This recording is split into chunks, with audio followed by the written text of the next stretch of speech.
and being a Of big course. part of the documentary. I would always if it's like for an OG that I've been like friends with ever since I came here, I would always do anything for them except Granny because she's fat. Is she watching? I hope she's watching. I hope she is. So before we get into the questions, I do have a couple questions of my own for your documentary and your whole how do I say headspace that you went through making this. So, you know, you've done how many albums? You've done Gemini, you've done Iridescent, you've done Love and Light, you've done Enzo. I love Enzo. Enzo's my favorite album, by the way. Thank you. And you've done now Awakening. So this is like this is your 4th or 5th album, right? Yeah, I think it's my 6th. I kind of forgot. Gemini, Iridescent, Love and Light, Enzo. Yeah, this is my 5th album. Oh my god. This is your 5th album. Yeah. We're here. Here we go. The 5th album. We're here. That's crazy. Moonchild on her 5th album, and I can still seem to reach the 2nd for me. Exactly. How do you take criticism? Like when somebody doesn't like something you put out, or something that they like, something that you really liked, and then they didn't like how you liked it. Like, how do you take that criticism? I feel like criticism is an important part of being an artist, not just a serious artist, but as an artist in general, or just a human being in general. But for me, I use it as a drive to, you know, make the opposite of what they're criticizing about me.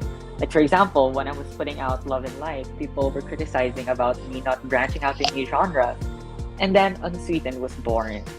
So yes, I love that album. I love that EP. Keith is just very tasteless, and he's fat. So that's why he hates Unsweetened. They have a point, I mean, though. I love it because it was something new from you, and I don't think we're gonna ever get that again. We'll see about that. But we'll see right about now, that. You know, with criticisms with Awakening, I just don't take it personally anymore because it's my 5th album, and I've kind of achieved some stuff already with different genres. So, like, I think at this point, I don't really have to please the critics. It's more of like making what feels right to me at this point.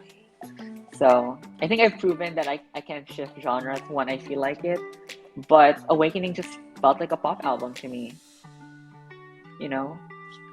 It does feel like a pop album, but it's also like, how do I explain it? It feels like a pop album, but it also feels like a Adele type pop album.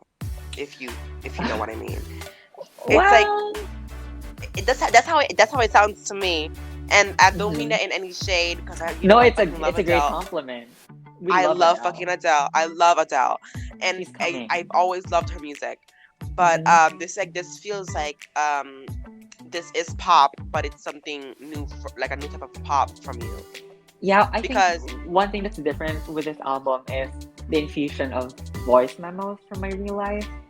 You know, like a lot of voice memos, like from my ex. A voice memo from my ex is in there.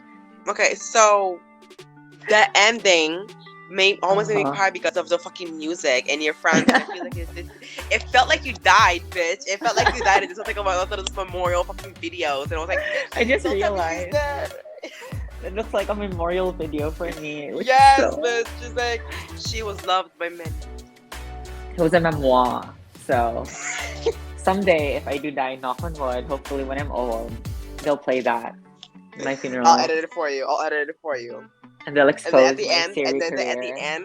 at the end, I will just put a little thing, little things like Grande is still fat, signed by Moonchild.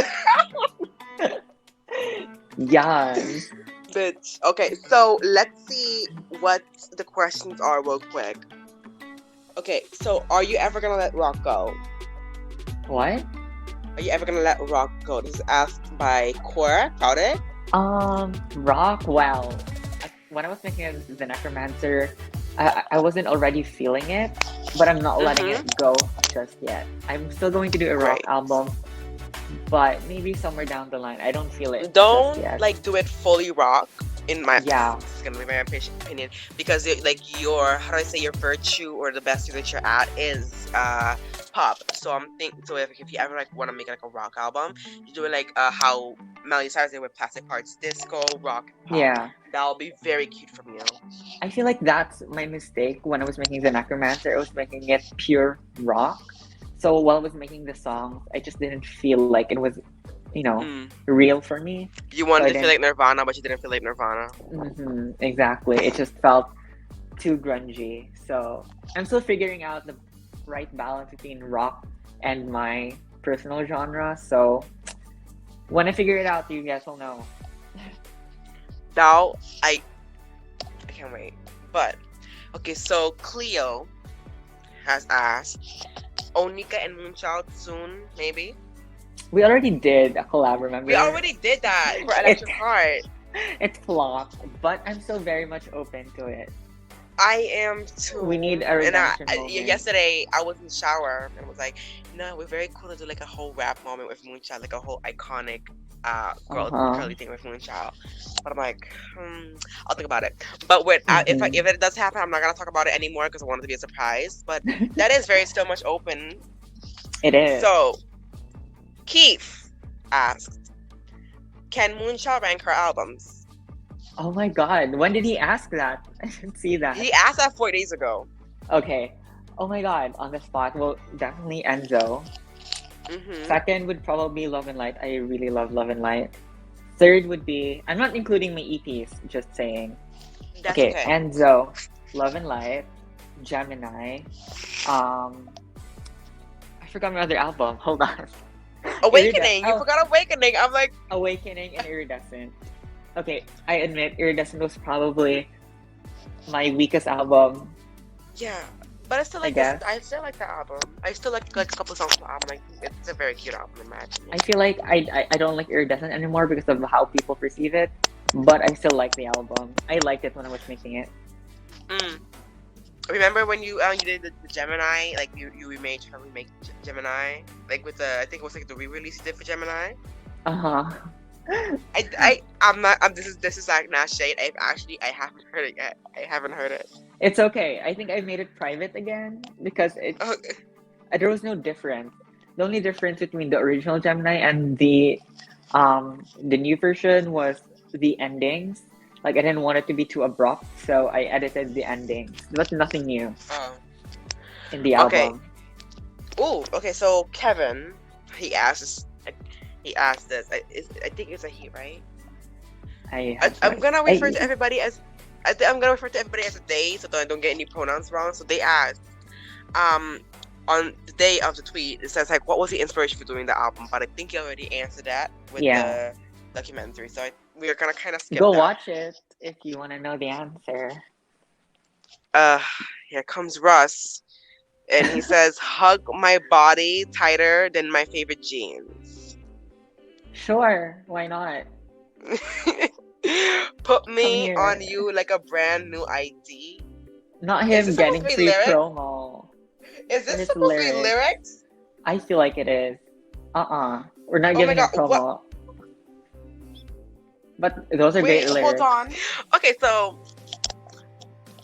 why don't you tell me what was a project or an album you made, or something, a song, anything that you made for like Siri that you never told anybody about, that is still a secret, and you had like it doesn't have to be like that you're gonna release to, like something that you scrapped, but you didn't tell anybody about it. Wow. Okay, well, the first thing that came to my mind was the potential EP. If you remember that possible EP. Yes, you started that EP era the week after you released Gemini. Yeah, when I was dragging you because he was like, why is she doing a whole new era and it only has been a week since Gemini released? But yeah, I have some few songs there in the EP that haven't seen the light of day yet. Thank you so much for doing this. Of course, anytime. For being such an amazing host.